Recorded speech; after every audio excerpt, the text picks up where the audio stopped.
Assalamualaikum warahmatullahi wabarakatuh. Saya, Yafi Salma Anafi, siswa kelas 11 MIPA 5 SMA Negeri 1 Geger.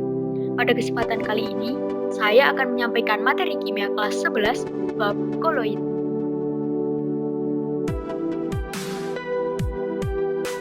Yang pertama adalah pengertian koloid. Koloid berasal dari bahasa Yunani kola yang berarti lem. Hal ini dikaitkan dengan persamaan sifat difusi yang dimiliki, di mana nilai difusi koloid rendah seperti lem. Istilah koloid diperkenalkan oleh ilmuwan Inggris bernama Thomas Graham pada tahun 1861 Masehi. Secara istilah, koloid merupakan sistem dispersi yang bersifat heterogen tetapi stabil dan terlihat homogen. Dalam artian, jika diamati secara makroskopis, koloid tampak seperti larutan homogen. Namun, apabila diamati secara mikroskopis, koloid tampak sebagai campuran heterogen. Koloid terdiri atas dua fase zat, yakni fase terdispersi dan medium pendispersi. Selanjutnya adalah jenis koloid. Koloid terbagi menjadi 4 jenis atau 4 tipe. Yang pertama adalah tipe Sol. Koloid tipe Sol adalah sistem koloid dengan fase terdispersi berupa zat padat dalam medium padat atau cair. Koloid tipe Sol terbagi menjadi sol padat dan sol cair. Sol padat memiliki fase terdispersi dan medium pendispersi sama, yakni berwujud zat padat. Contoh dari sol padat diantaranya kuningan, perunggu, batu rubi, dan batu safir. Selanjutnya ada sol cair. Sol cair terdiri dari fase terdispersi berwujud padat dan medium pendispersinya berwujud cair. Adapun contohnya adalah tinta dan cat. Jenis yang kedua adalah aerosol. Koloid tipe aerosol merupakan sistem koloid dengan fase terdispersi padat atau cair dalam medium pendispersi gas. Sama seperti dengan sol, koloid aerosol juga terbagi atas aerosol padat dan aerosol cair. Aerosol padat tersusun atas fase terdispersi berwujud padat dalam medium pendispersi berwujud gas. Contoh aerosol padat adalah asap dan debu. Selanjutnya, aerosol cair. Aerosol cair tersusun atas fase terdispersi cair dalam medium pendispersi gas. Contohnya seperti kabut, awan, dan embun. Jenis yang ketiga adalah koloid emulsi, yang merupakan sistem koloid dengan fase terdispersi cair dalam medium pendispersi padat atau cair. Untuk koloid dengan fase terdispersi cair dalam medium pendispersi padat disebut sebagai emulsi padat. Contohnya adalah mentega, jeli, dan mutiara. Selanjutnya, untuk koloid dengan fase terdispersi cair dalam medium cair disebut sebagai emulsi cair. Adapun contohnya adalah susu, es krim, dan santan. Jenis koloid terakhir adalah busa. Koloid tipe busa adalah sistem koloid dengan fase terdispersi gas dalam medium pendispersi padat atau cair. Untuk koloid dengan fase terdispersi gas dalam medium pendispersi padat disebut sebagai busa padat. Sebagai contoh ada styrofoam, apung, dan roti sobek. Selanjutnya, koloid busa cair tersusun atas fase terdispersi berwujud gas dalam medium pendispersi cair. Contohnya adalah busa sabun dan krim kocok. Lalu, bagaimana wujud campuran antara fase terdispersi berwujud gas dalam medium pendispersi gas?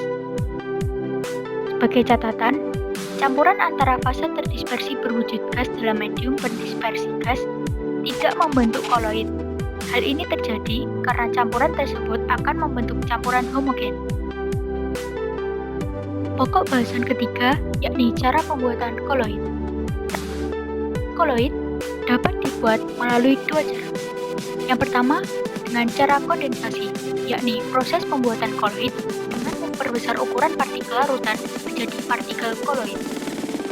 Sedangkan cara yang kedua disebut sebagai cara dispersi, yang merupakan proses pembuatan koloid dengan memperkecil ukuran partikel larutan menjadi partikel koloid. Mari kita bahas satu persatu.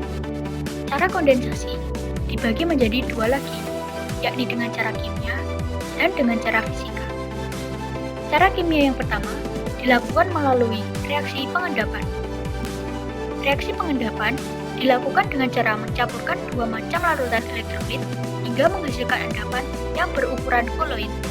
Contohnya, pembuatan sol AgCl melalui reaksi AgNO3 plus HCl menghasilkan AgCl plus HNO3, atau AgNO3 plus NaCl menghasilkan AgCl plus NaNO3. Cara kimia selanjutnya melalui reaksi hidrolisis.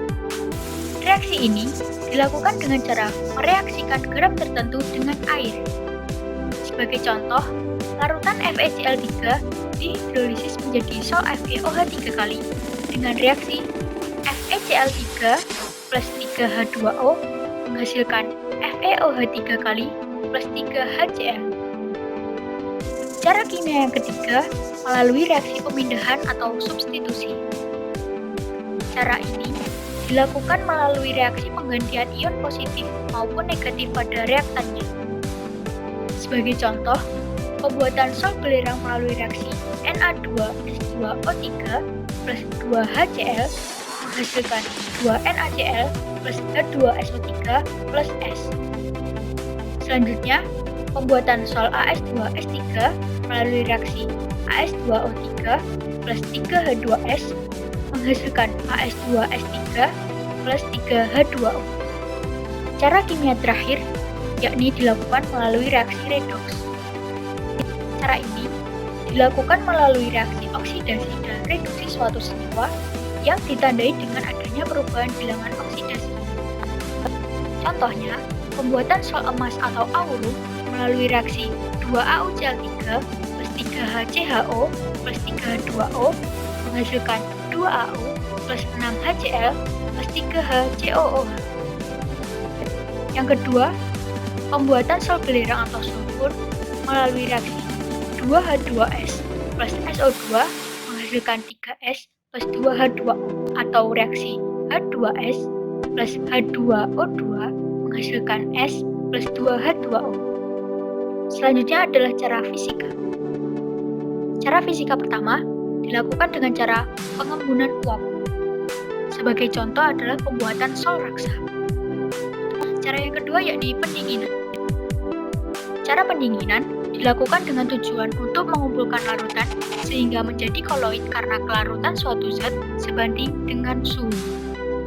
Kemudian cara fisika terakhir dilakukan dengan penggantian pelarut.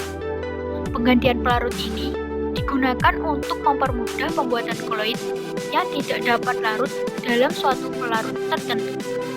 Pembuatan koloid selanjutnya dilakukan dengan cara dispersi. Yang pertama, dilakukan dengan cara busur breeding.